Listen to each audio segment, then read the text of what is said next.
seen that little video a few times, and some people have commented to me before that it's, there's some old footage in there, maybe you might want to update it a little bit. And I say, no, I want to keep it as it is because I love seeing Andrew Flintoff watch that ball go over. I love to watch that over and over again. I think you'll appreciate that, given the Ashes rivalry between England and Australia. Can I just say what a big thrill it is for me to be here today and get the opportunity to speak to you today. And as I say, that welcome and the welcome that I always get here in India is second to none. And I never take it for granted about being acknowledged or being recognised, and that's something that happens regularly here in India. I don't take it for granted, and I'll tell you why. I was at a sponsors function in Australia. I was in Adelaide, and I had a full day, a very intense day of meeting and greeting people, and a lot of photographs and autographs and handshakes, and I finished, and I was in the airport lounge ready to fly to Melbourne for a similar type function the next day, and I just was looking for that half an hour of me time. The doctor said you just need a little bit of time to yourself every day where you're not thinking about work or issues or whatever it is, just selfish time for yourself. They say that freshens you up. So I was looking for this after this really intense day, and I was in the airport lounge flipping through a few magazines, and then I sensed a set of eyes on me. The gentleman over here, and I looked at him, and he looked at me, and he sort of wanted to come up and say hello to me, but he didn't quite have the confidence, and I thought to myself, not now, mate, I'm not interested.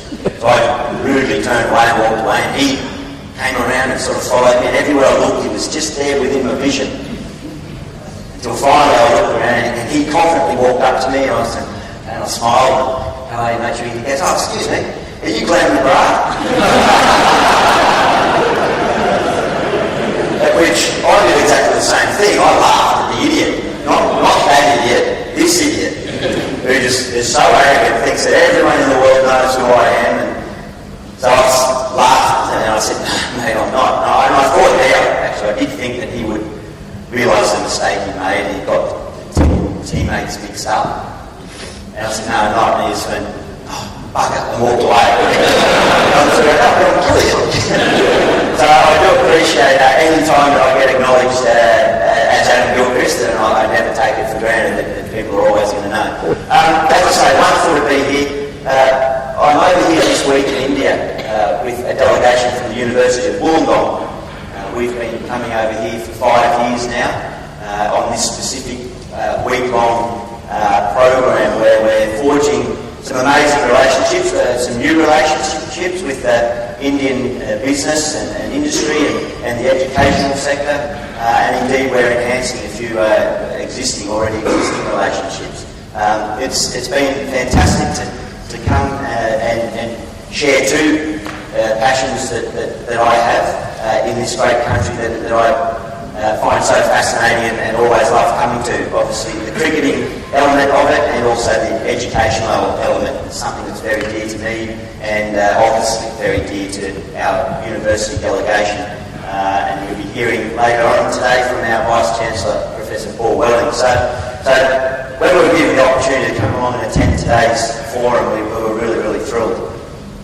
With the theme of the forum and discussions over the next couple of days, I looked at the learning and the leadership, I guess. I know all of you in varying levels and capacities are leaders in your businesses and leaders of teams and so on. So I just thought I'd try and share with you a couple of my observations on reflecting on my cricketing career and where there might be some synergies between what I was able to learn from some people and where it might be useful for you in your field of endeavour. And then I'll be more than really looking forward to engaging in a bit of a Q&A session with Kumar, and maybe even if anyone's got questions from the floor. But I think about leadership, and I was very fortunate in the Australian cricket team to have a few wonderful leaders. And the names that come to mind are Mark Taylor, Steve Waugh and Ricky Ponting. They were the captains that I played under. And I think about what the qualities were, and I'll just try and go through a couple. But the first one I found the most vital, it's not a big secret that everyone's going to go, oh wow, I haven't heard that. It's the communication of leadership, and the communication that I was able to receive, and we as a team garnered from our leaders, was second to none, I found. Particularly with Mark Taylor. Now, Mark Taylor was just an outstanding captain. He obviously opened the batting, leader by example, going out there at the head of the team and taking on the opponents, right from the first ball. But his communication was just outstanding. 1997, I went on an Ashes tour, my first full tour with the Australian team. And I went there as, on an Ashes tour, you take 17, traditionally you took 17 playing members. And I was the last one picked because Ian Healy was the wicketkeeper, he was the vice captain at the time, and so he was well and truly going to play all the big games. So it was a developmental tour for me, if you like. And I knew that, I understood that, but what I realised that all the big games, I'm not going to be participating.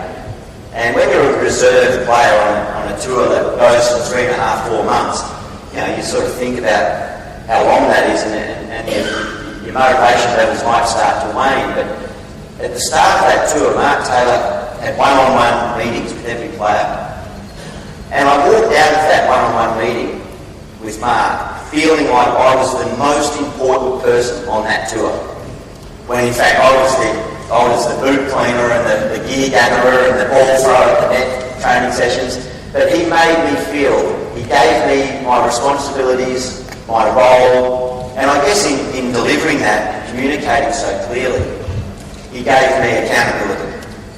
He made sure that I was very aware of what my responsibilities were, and that I was accountable for delivering those responsibilities. But I felt like from that meeting, I was more important than Shane Warne and Steve Ward, just by the way he communicated it, the fact that the leader of our group took the time to come down to, the lowest ranked member of our group and clearly articulated what he was looking for. Again, Steve Ward, a little bit different technique, didn't speak as much, probably led by example and drew others along through the hard work that he did. And Ricky Ponting was probably a little bit of a blend of both, hard-working but a good communicator within the team setup. The other second point that I feel like in leadership is indeed what the theme is, learning from your experiences.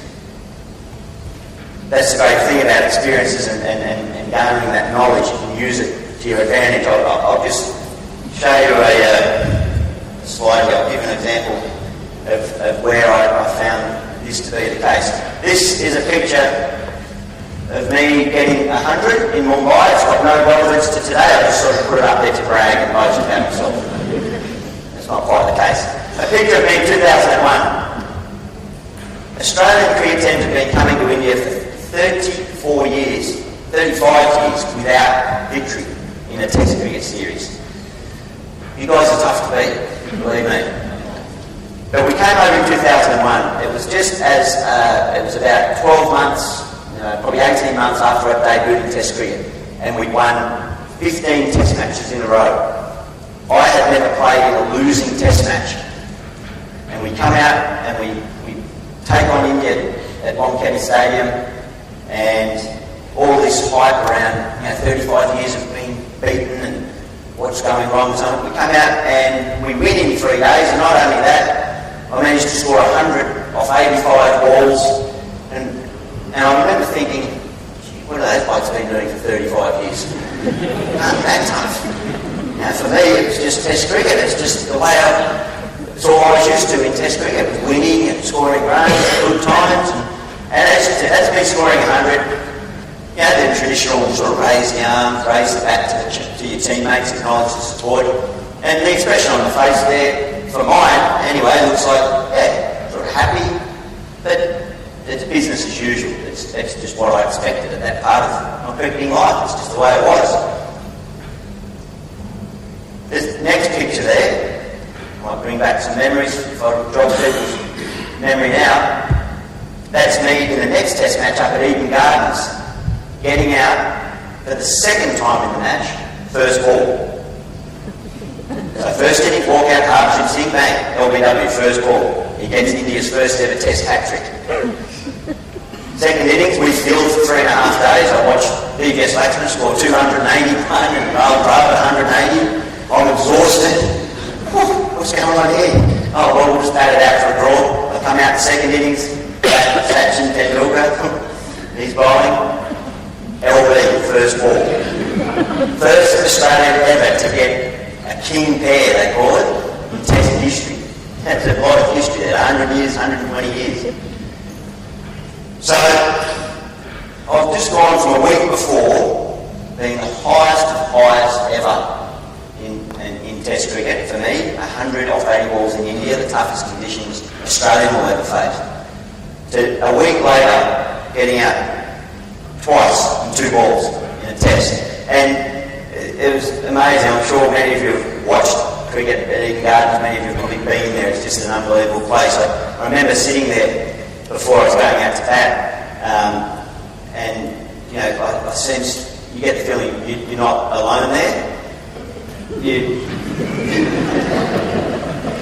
That's the crowd, obviously. I'm sure, as I say, many of you have been a part of that crowd. On the TV it says estimated viewership, a little super came up saying at the moment in India was 70 million.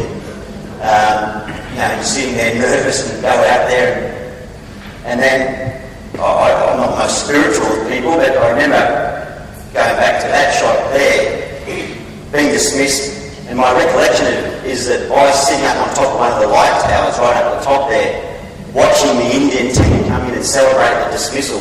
100,000 people in the ground, they started lighting things, the smoke's going, the haze, looking out across Calcutta, the trees, the buildings, that colonial sort of heritage and everything. And I'm looking around, I'm thinking 70 million on TV, imagine however many else around the world.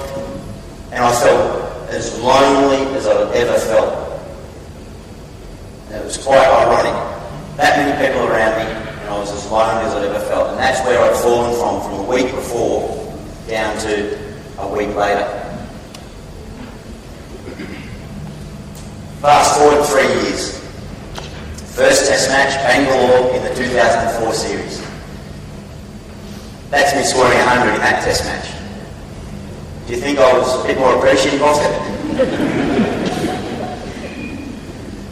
I guess my point is, we get challenges, we get taken on the journey, and we come across many, many different challenging experiences. Some with great results, some with not so positive results. But for me, coming back 3 years later, having taken on board all the knowledge that I was able to gather from those experiences, the highest of highs, the low points, everything in between, we went away from 2001 as a group and we were determined to learn from the experiences. I think all of you know the history of that Eden Gardens test. India turned it around, 1-1, and then we come to Chennai and they beat us in another nail-biter and they win the series. Another few years until Australia get another chance of winning and claiming the holy grail in test cricket for Australia.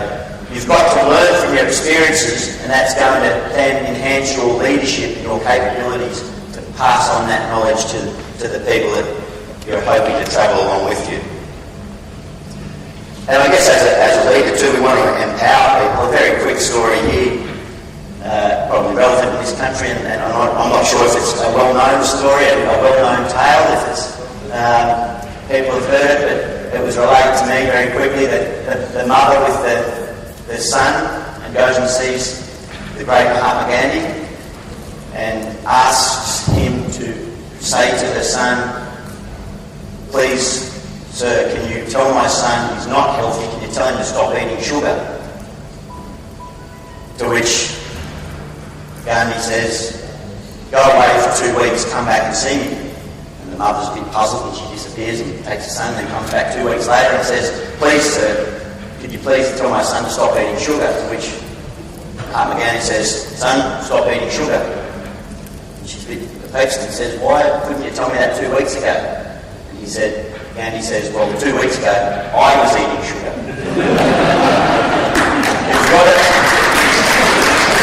You've got to believe in what you're saying. If you're trying to empower people to come with you on a journey as a leader, you've got to believe and do what you're saying.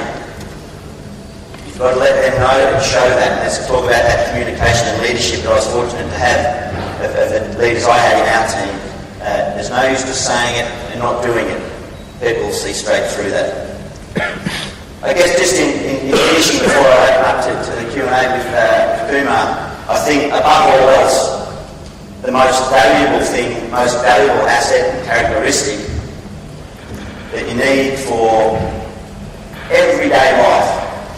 Steve Ward, I don't know that he can make homework, but at the start of that 2001 tour, we'd been coming to India for 35 years. We were great whingers and complainers. We'd come here, we didn't like the food, we didn't like the heat, we didn't like the travel, the attitudes are contagious. Is yours worth catching? You can ask yourself that every single morning that you wake up out of bed, because how you think is how you feel, is then how you will act. Attitudes are contagious. Is yours worth catching? And whilst we didn't win the 2001 series, as I say, we took that on board. 2004, we had a no whinging policy. You're not allowed to say anything negative, no matter how frustrated you are, whatever it might be. And that's whether it's in India or anywhere else around the world. I think that one line there is an amazing, magical way to start your day and ask yourself that question. It's so effective.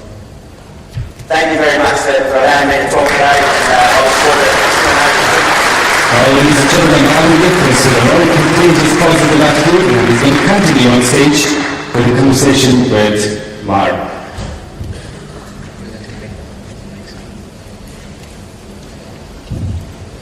Adam, I've got a request to make.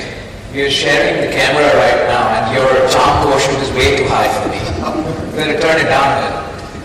But we didn't track the sort of analytics well enough, but I'm sure the diversity in the room just went through the roof after we announced you're speaking at the summit. We had suddenly more women registrations, I'm sure.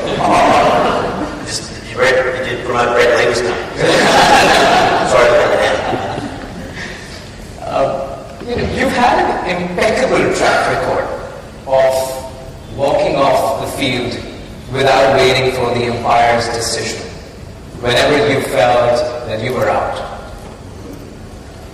We live in times today across the world and in India where the biggest of names and the smallest of individuals really need to look at their issues around personal integrity and honesty. And to the audience I would say that for a minute let's look at Adam not just as a high-profile sports star, as a cricketer, but someone who's an achiever and who still displays immense personal integrity. So, an applause on that, please. I'm sure it's difficult to do that again and again when you're at the top of your game and you've got a high-pressure situation where you know that, in case the umpire gives you a not out, why do you need to sort of let go? How do you bring that? How do you maintain that? I think it's an interesting point. It's an often asked question about, I guess, the more well-known incident, 2003 World Cup semi-final, where against Sri Lanka, up to that point, one of the most important, if not the most important game in my life, and I nicked the ball, get given not out and walk off. Most often asked question is, what did your teammates say? And it's not what they did say, it's what they didn't say. I walked into the change rooms and it was just silence. And after about 10 minutes, Ricky Ponting said, didn't you see him give you not out? And I went, yeah. It was silence. What are you doing there? What's going on? But look, I've said this before, I think particularly in cricket, given the type of game cricket is, the way you play, the style of cricket is often reflective of your personality, and you can see those character traits and qualities coming out and being expressed in the way you play. So, and I think about my values and qualities as a person growing up, which is where you get that foundation from my parents, who were extremely respectable, hard-working people who had upheld great values, and I think that gets carried into my cricket. That coupled with me, just through that period of time, being a little bit annoyed about the cricketers not taking responsibility for a lot of the actions, on and off the field, but certainly more specifically physically on the field. As I say, Australians were great whingers about coming to a foreign land or difficult conditions. Cricketers in general are wonderful complainers. We whinge a lot. We get a bad decision off an umpire and we whinge, and that's the reason why I didn't get runs. We lose a game and go, oh, blame the umpire. But rarely do you hear a cricketer or a batsman walk in when he got given not out when he nicked it, or got given not out when he was plumb LV, and go, oh, how comes that umpire? He's unreal, and go and pat him on the back. We'll really get upset when it's against us, but we don't acknowledge it when it's for us. So, and then these close catches where balls that fielders are diving and there's uncertainty whether the catch was taken. They refer it to the third umpire. He can't tell, so benefit goes back to the batsman. I know, even in the Australians, I know of players who knew they were out, but they thought, no, I'll stand here, I'll get it referred. So I just felt we as players need to take a bit more responsibility, be accountable. We can improve the umpiring standard by taking that unknown decision-making process away from him, clarifying a bit, and that'll increase the quality of what we've got on offer. So little things like that, probably in the back of my mind, that I didn't walk out that day in the World Cup semi and go, well, I've got a point to make here, I'm going to walk off, I'm going to nick it and walk off. It just obviously all came out in that moment, and it was a profile match, so people took notice of it. Brilliant. And some strong insights there. So, like you said, it is about years of upbringing, your entire psyche, the values. And, clearly it is very difficult to uphold those values in high-pressure situations, which you have been. The next question I wanted to check in with you was, what makes your side, so successful, right? The team you play in, you've led teams from the front as a team member, as a captain. What are those key ingredients for you? So from your presentation, one of the things that came across was, the way you were treated as a team member yourself. But I'm sure you've developed your own sort of secret sauce and ingredient. Well, I think it's a really good question. Again, that's another often asked question. I guess the first point about the team, and I guess a generalised period of time was about a 10-year period where we were able to maintain number one position in both forms of the game. There wasn't 2020 around then, so tested one-day cricket, and the first point that needs to be made, we were very, very full of amazingly talented, skilled cricketers, all in the one era. So it was a golden little period of time, Warren, McGrath in your bowling lineup, followed up by Brett Lee and Jason Gillespie, and then the batting of the Wars and Hayden and Langer and Ponting and so on. So amazingly talented group. But I think as an overall group, our preparation and planning was exceptional. Basically, the philosophy was, whilst you're number one, let's train and prepare and plan as if we're number two, and we've got to strive to get up there. Let's pretend there's a gap there. If someone else above us, then we want to get to that. So, and I think that allows you to turn up every day to work with incentive, with no complacency creeping in, no resting on your laurels or sitting back, enjoying the view from up the top. The sort of perception in our mind was we could still strive to get better. And we were challenged beautifully by John Buchanan, as coach, to encourage us to think that way. So that then comes in a technique into your training and your planning and the way you challenged us. So that was probably it. The other thing, we also got to know our teammates really well. We're a really tight, close-knit group. I just didn't know. I'll take Shane Warne, for example, if I could, by time to relate on a very quick story about Shane Warne. He always seems to come up as a name in any discussion around cricket. But we really got to know each other really well as a team. And Warne, we know that he can bowl really good leg spin and he bats well. He's a good fielder and catch. But we'd like to get to know each other as people.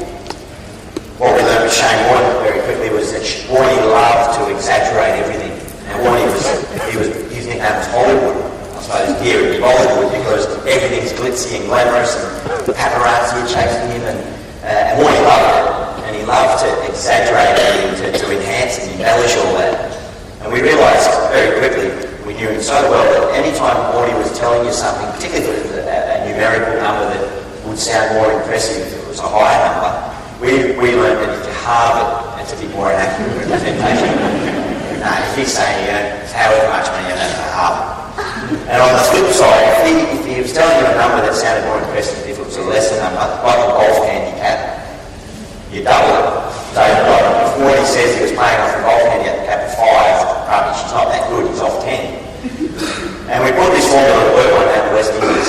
Shane came down and I had breakfast and it was all really ruffled and upset. What's the matter, Shane? I've just repacked my bag. I've had 38 pairs of socks stolen on this tour. I was thinking, I've never owned 38 pairs of socks.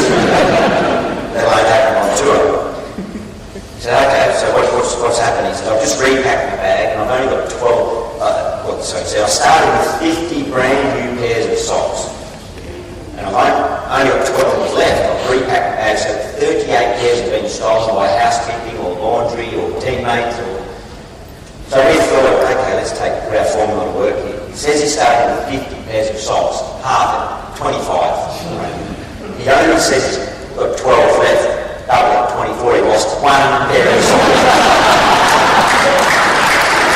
And that's how well we do each other. Morty loves to exaggerate. Everything is a big issue for Morty. But in a serious note, we did that as part of the challenge that John McKenna used to us to not just know each other as creatures, but know each other as people, and that's, you know, for a successful organisation in any field of endeavour, you've got to do that. If you're all trying to work together in one direction, you've got to know what makes each other tick and where to help each other out and where people may need support. Sure, that's a brilliant point. I think if organisations and teams can sort of accept each other as people and know each other as people first, then they'll be able to play off each other's strengths and shortcomings as well.